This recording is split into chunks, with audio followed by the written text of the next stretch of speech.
What is up, Daddy Gang? It is your founding father, Alex Cooper, with Call Her Daddy. Okay. Zayn, welcome to Call Her Daddy. Hey. I'm so happy that you're here. We have to preface this with my fans are watching this like, where the fuck are you guys? We are in my childhood home, Daddy Gang, okay? Zayn and I are in my living room that I grew up in. Zayn got here and has had to look at all the embarrassing childhood photos of me. Thank you so much for coming. I've never done an interview. Photos, just for the record. What did you say? I didn't see any embarrassing photos. I think you hid them all. Actually, there's a couple. You'll see them on your way out, and then you'll never look at me the same. I have never done a podcast in my childhood home. So this feels like a little sentimental. Also, you never really do interviews. I don't. When is the last time you did something like this? I think I did an interview like 6 years ago. Was the last time I did one. So we're kind of like popping the cherry back off. I think so, yeah. You're getting something like that. So you're living in Pennsylvania, and I obviously grew up here. I loved it growing up. It's very family oriented, very suburban. Yeah. But I'm curious to know, like, of all the trendy spots that you could have picked, why Pennsylvania? Yeah, it's interesting. A lot of people ask me that, like, they always think it's super random that I live out here. I ended up coming out here with my ex a bit, like, and I fell in love with it. Like, it was just super, like, calm and chill, like you said, suburban. And I just wanted to, like, take a break from, like, the busy city, because, like, I was living in New York for 3 years at the time. And it just got a bit overwhelming, you know, like going out of your door to like just craziness all the time. So I just wanted a bit more like of a surrounding that like I'm used to, like where I grew up in Bradford, like in the UK. It's a lot more this kind of pace and vibe. So I feel like I just fit in better around here than I do in the trendy spots as it were. you know? You give trendy vibes, but I think I totally relate to that of like sometimes when you get I'll take that. Yeah. I give trendy vibes. You give trendy vibes. Like, look at your outfit. It's like pretty swaggy, but then you're also like hanging with the Amish folk. So it's like a good little juxtaposition, Zayn. Okay. Yeah. But what I find interesting is I love that you said like you would be in New York City, and I'm assuming you would be going out and there's paparazzi everywhere taking photos of you. Pennsylvania, there ain't no paparazzi. No, yeah, that's a great thing. Are they finding you or no? No, there's none out here. I think there's like laws and stuff. They're not allowed to even take photos in certain places. And that's too. Amazing. So, yeah, it's cool. Okay, the most important question, have you gone to Wawa yet? I have. Wawa's a nighttime lifesaver out here. I was like, how am I going to get along with Zayn if he hasn't like had a love for Wawa yet? No, so you love Wawa. it. Yeah, like late night studio sessions. There's nothing else open. You have to go to Wawa, get the meatball sub. Yeah. It is so fucking superior. I remember growing up and my excuse whenever I would want to go like meet up with boys would be like, Mom, like I just want to go get a Wawa sub. And she'd be like, you're not using Wawa as your cover up. Yeah. Okay, so I feel like, again, you're kind of this mysterious guy, Zayn. We don't really know too much about you. You're kind of under the radar. So can you take me through a typical day in the life of Zayn in Pennsylvania? Like, what are we doing? Make us feel like we're a part of your life. A typical day for me is, it kind of varies. It depends, you know, like what kind of mood I wake up in. But I take it pretty easy. Like, I just... either now, because obviously I've got my daughter, like 50% of the time it's a balance between the two things. But when I'm by myself, a typical day is I'll probably wake up around like midday, have a shower, eat some food, and then like figure out if I'm going to go to the studio and do some writing, because I've been in like writing mode for a long time, just like working on my records and stuff. So just getting into the studio pretty much, and then I'll be there like all day until I got to sleep. Then you're going to Wawa. And then I go to Wawa, yeah, of course, that's it, yeah. And stop off for a sandwich. Are you someone that likes to be alone? I like my own space. I like to collect my thoughts in like a more quiet environment. I feel like when there's a lot of people around, it kind of like just gets a bit hectic for me. Yeah, I like to chill by myself from time to time, but I don't mind hanging out with people now, like on occasion, you know what I'm saying? Like it has to be the right kind of environment, and I have to like want to be there, you know? No, I get that. I feel like that's also growing up. Like I was recently talking to some of my audience. I was meeting them in person and we're like, it's kind of weird when you just start to grow up, you just get more specific with who you want to spend your time with. I think that's a healthy thing. Obviously, you're on a even bigger stage because you were around millions of people in stadiums and tours and everything. But I also think that's kind of relatable of like, you know what? Sometimes I want to be alone and then I'll still hang with people, but like you got to be good company. Yeah, I've always thought like it would be, you know, a pretty normal reaction to feel that way around so many people. I think anybody who was like overwhelmed in that manner would feel, you know, a certain type of way about it. But I'm definitely learning to manage it a lot better. Like as I'm getting older, like it's more of a choice, you know, rather than a hindrance. It's not like I can't do that. It's like I'd rather prefer not to. Yeah, that makes sense. I own it a bit more. Yeah.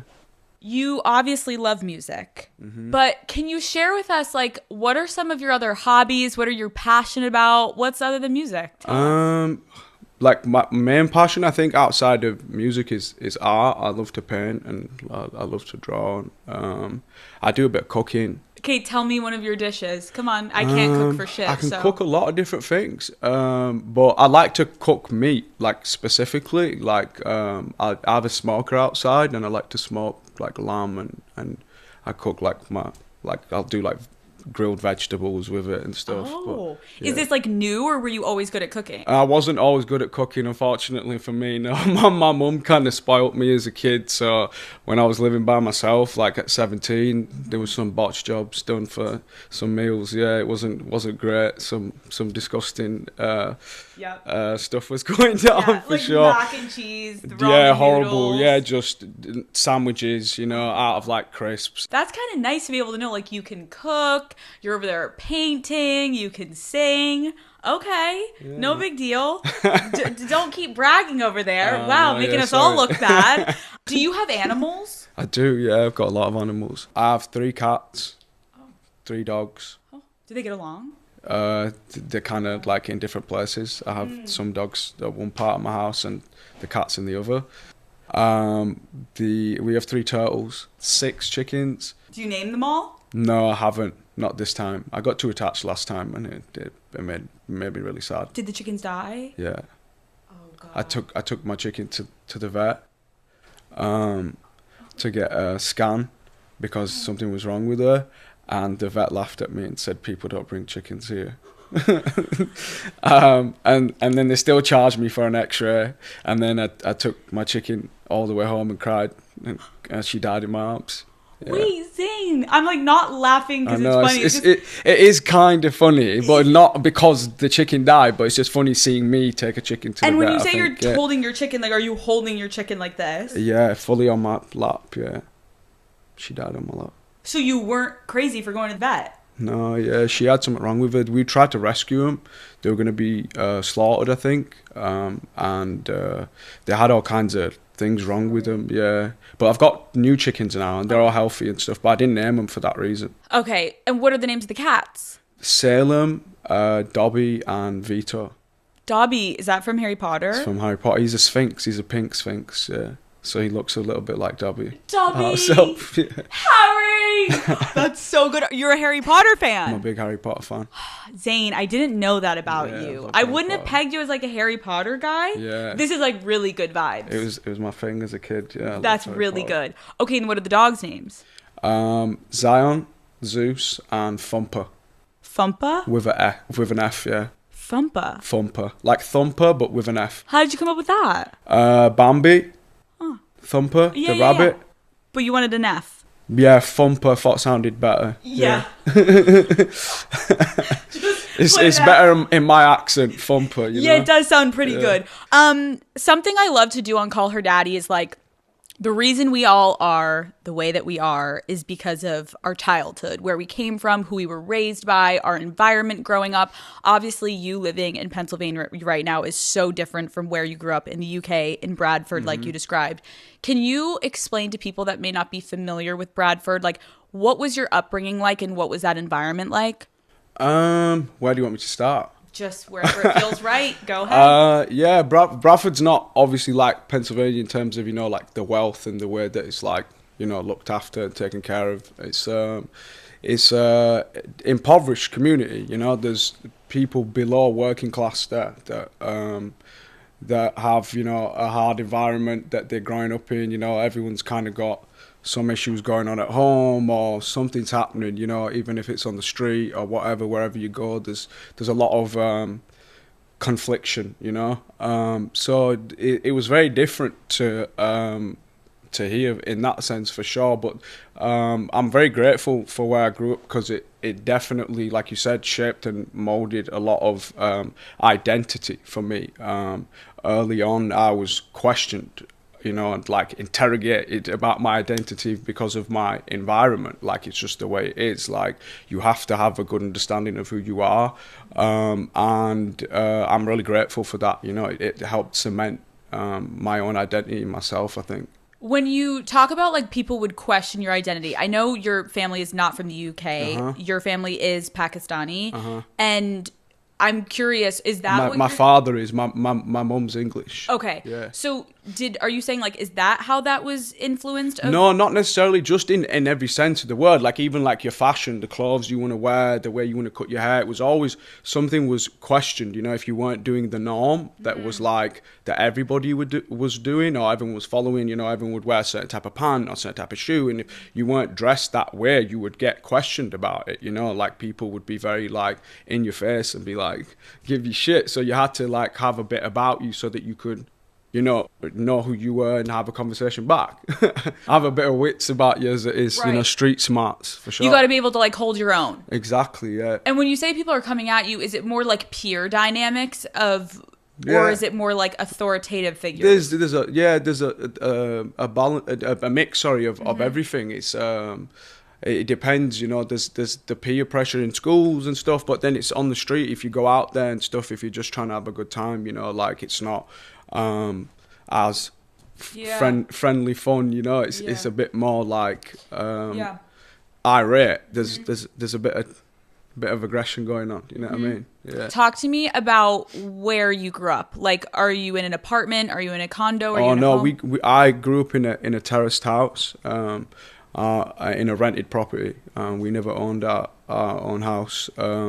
So yeah, it was a small house. There was like 3 bedrooms, kitchen, living room, but the streets like are all like, every house is like stuck next to the one next to it. You know what I'm saying? There's no space. You have a garden that's like enough for maybe a dog to sit in. So yeah, it's a bit different for sure. Yeah. So you have 3 sisters.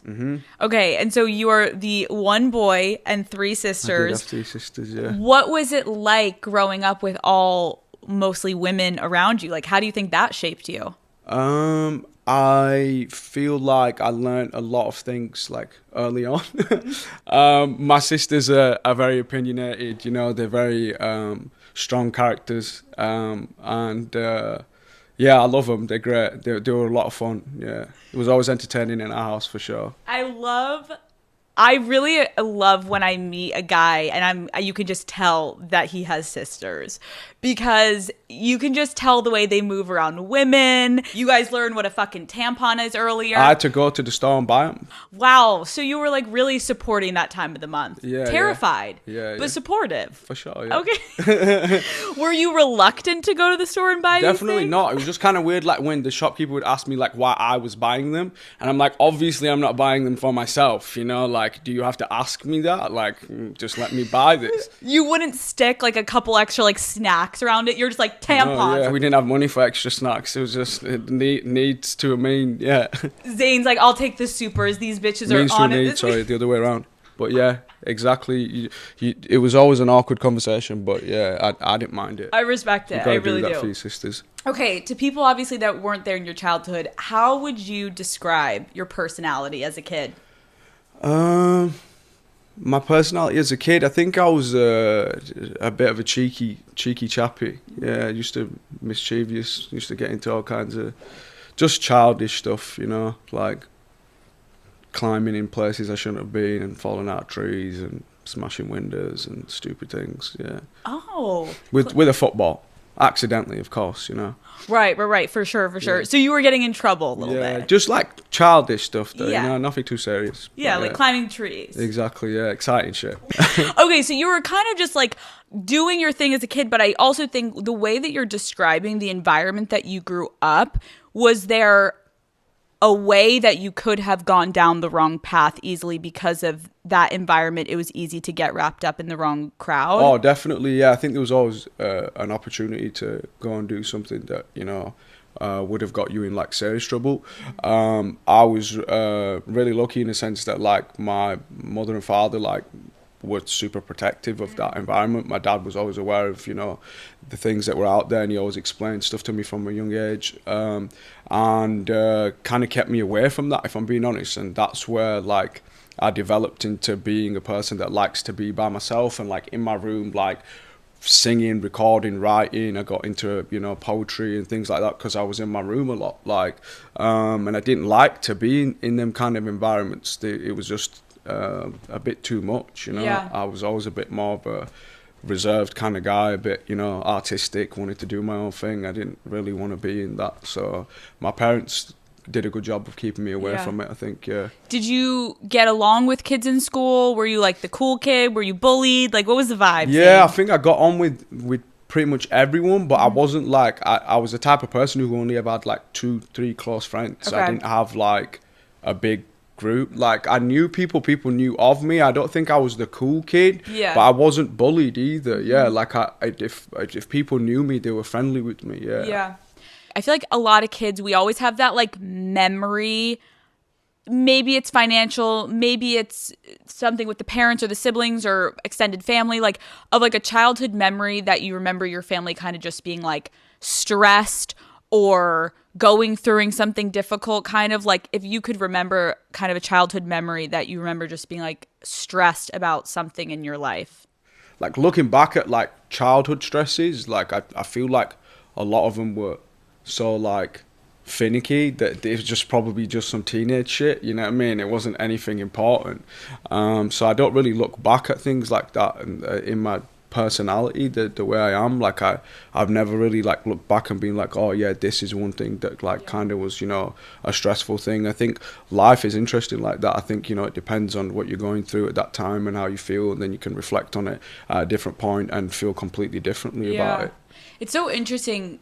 I have a lot of respect even for you answering it like that, because I know that you've been open about like at one point your family being on food stamps, and I feel like a lot of people would sit here and that may have been the answer, right? Yeah. That would have been like, well, fuck, like I didn't know where my next meal was. Mm-hmm. And you're like, oh, you know, maybe it was childish shit, like no big deal. And it's like, that's interesting if you... Yeah, no, and obviously there was some serious things like that for sure too, but I don't look back at it in terms of a negative light, you know. It all helped to like shape and mold who I am and make me grateful for the things that I have now, you know. Yeah.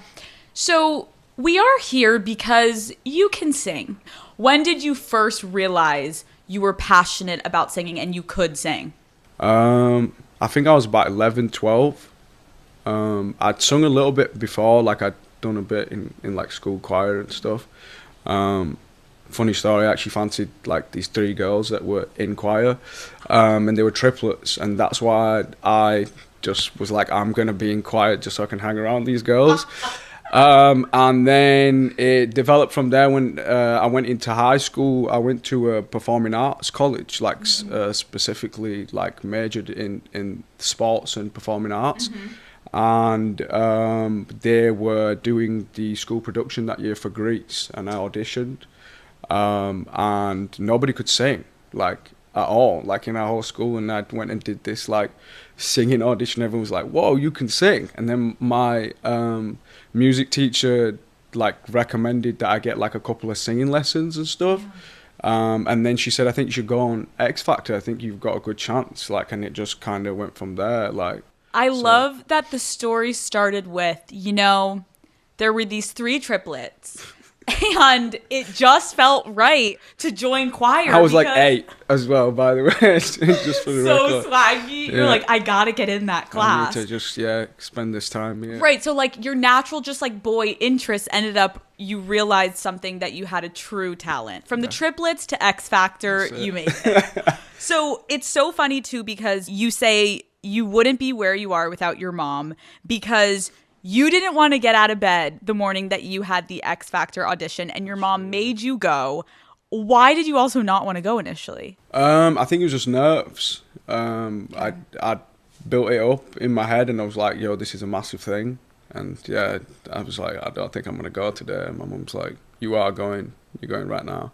You're going to go see what happens. So yeah, I definitely owe it to her for that, for sure. Oh my God. And so did you like practice? You were practicing for it? Yeah, but I had no idea, no clue. Like they told us like we had to have like a backing track, like a karaoke version, and like I was so like inexperienced at that time that I didn't even know what that was. So like I was just planning on singing a cappella, so I was just gonna do it like without anything. And it was so weird for me to adjust to singing on a backing track. I was like, this is such a weird experience.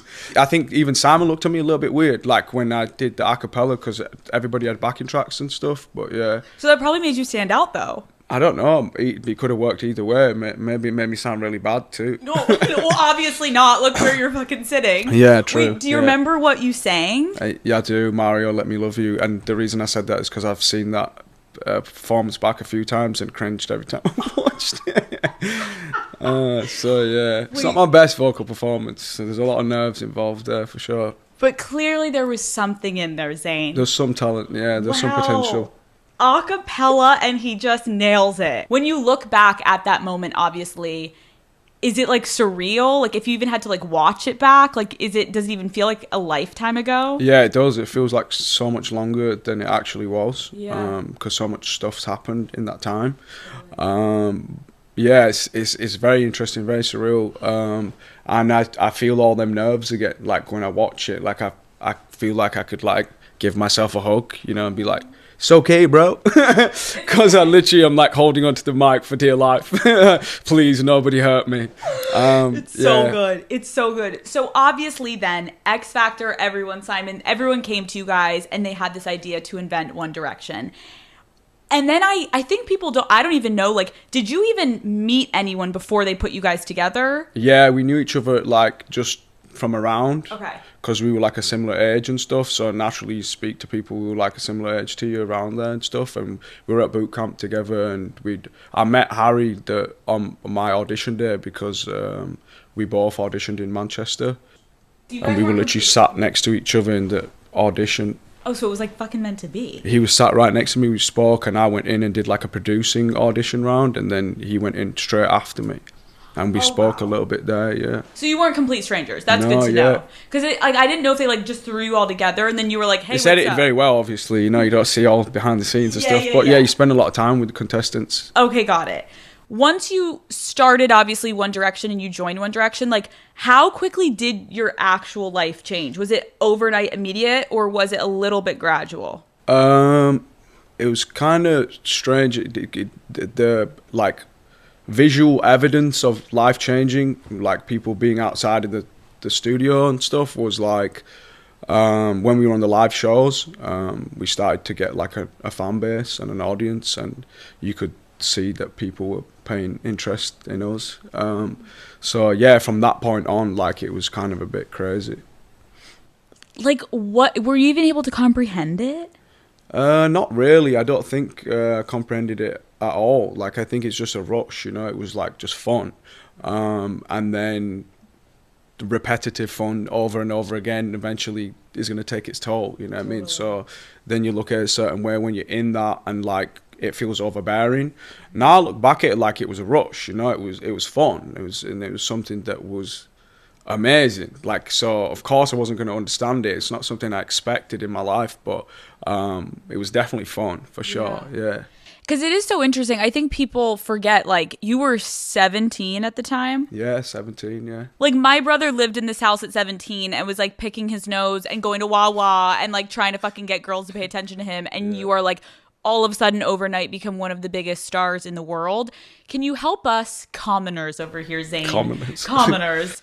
Can you help us understand, like, what skyrocketing to that level of fame can do to you as an individual when you're like by yourself at night, laying in bed, trying to understand like what is happening to you in your life? Yeah, you can definitely get into, you know, deep places of thought if you really reflect on it in that kind of manner.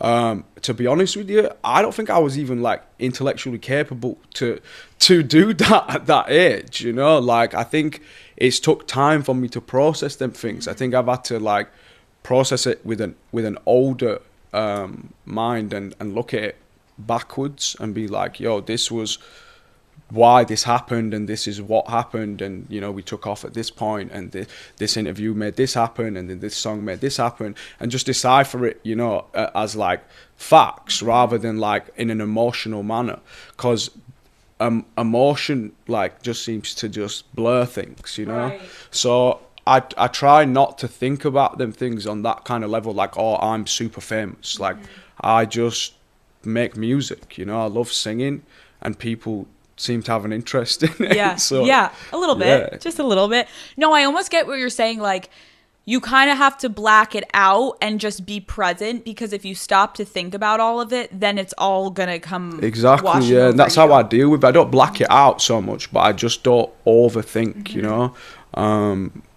it works for me that way, I think. Yeah, you just almost have to stay present, because it's like, what else in are you the moment? do? Yeah, just enjoy it, and then like in 10 years time, you can look back and be like, this is what happened. Right. Yeah. Like, now you can look at it in hindsight and be like, if you have 10 years time, but you right, know, right, if you have that luxury. Yeah, but you've had time probably now to be like, whoa, in your quiet moments now in life where you can actually sit and dissect things that at 17, 18 years old, again, like you said, I was just having fun. I was just going with it. And also, it's not like you were just on this solo tour. Like, you were a part of something. So that also probably affected of like, be a good team player. Like, go with the flow. Like, do what you got to do.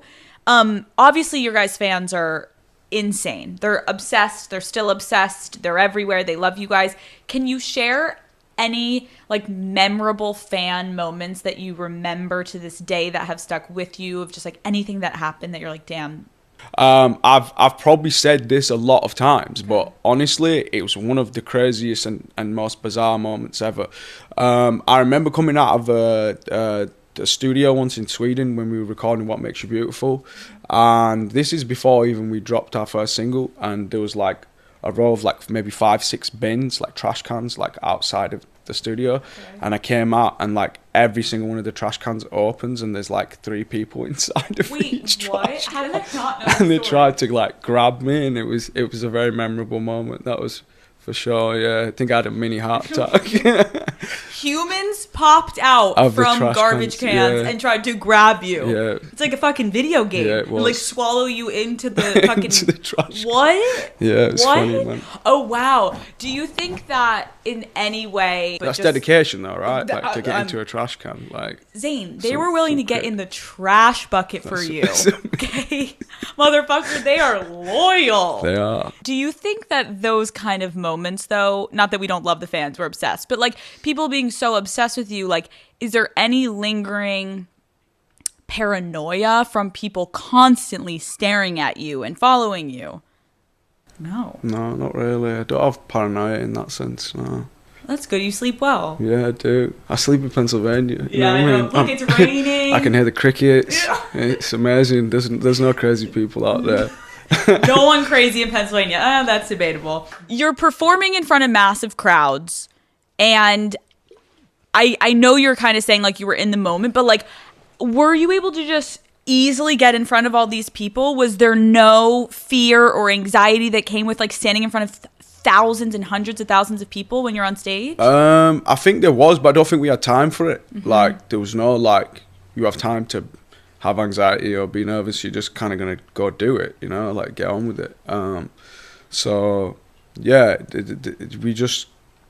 I think we just got thrown into the deep end, and we kind of just had to swim, you know, like, and I feel like we did a good job, like in terms of like, you know, the keeping it together and making the music that we were meant to make. I think I got out at the right time. I think if I had done it any longer, it might have affected me a bit more. But I think we did the right amount, you know?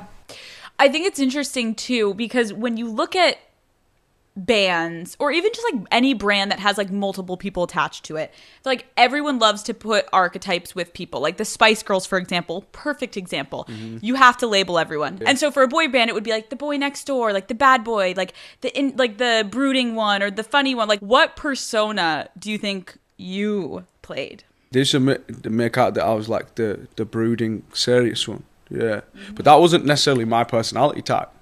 I think it's just a marketing scheme. You know, you've got the Teletubbies, you've got Spice Girls, you've got whatever. Like, it's just a marketing scheme, you know, like, oh, this is this one. So I get it, but I don't think you can define an entire person to one personality trait. You know, we're a little bit more complex than that.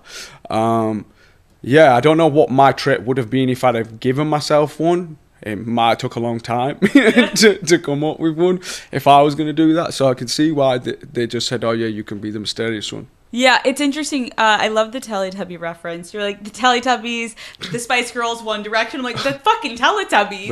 But I think right. Simon was behind the Teletubbies too. Stop. Was he actually? And the Power Rangers, It's so fucking crazy. It's all coming full circle. He's got a marketing plan.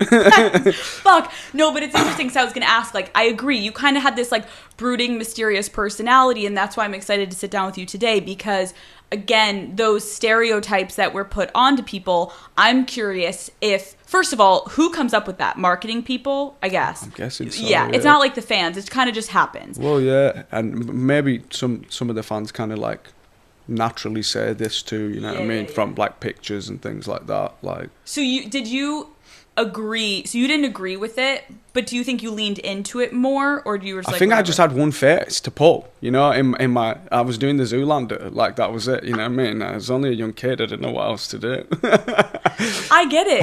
If anything, maybe it made it easier because you're like, this is just my lane. This is me. Just stick with this. They won't ask me too many questions. Do you think you're mysterious? Not really. I just like to just like chill, you know. I like to be in the back a little bit. I'm a bit more relaxed. I'm not like trying to like be in your face, you know. You're not trying to jump in front. Yeah, exactly. Okay, well now you're solo, so you got to jump in front, Zayn. Okay, we're gonna get there. Take the reins.